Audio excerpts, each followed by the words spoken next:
காலக்ஷேபத்தை பூர்த்தி பண்ணினார் மாமுனிகள். அவருக்கு சன்மானம் பகுமானம் செய்ய வேண்டிய நேரம். அடியார்கள் எல்லாம் கூடியிருக்கிறார்கள். அப்போது மாமுனிகள் வரலாற்றை சொல்லும் யதீந்திர பிரவண பிரபாவம் என்ற நூல் சொல்கிறது.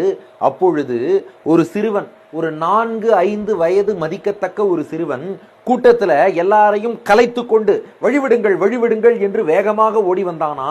அரங்கநாயகம் என்ற அர்ச்சகர் மகனாக, அர்ச்சக குமாரனாக வந்த அந்த சிறுவன் மணவாள மாமுனிகளை பார்த்து ஒரு ஸ்லோகம் சொன்னான். அதுதான் இந்த தனியன்.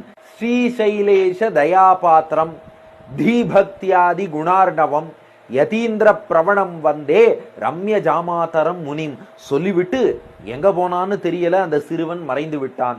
அப்போ இனியும் சந்தேகம் இருக்க முடியுமா? அப்போ சாட்சாத் ரங்கநாதன் தான், அந்த பெருமாள் தான் இந்த சிஷ்யன் வடிவிலே வந்து, இந்த அர்ச்சக குமாரன் வடிவிலே வந்து இந்த ஸ்லோகத்தை சொல்லி இருக்கிறார். அது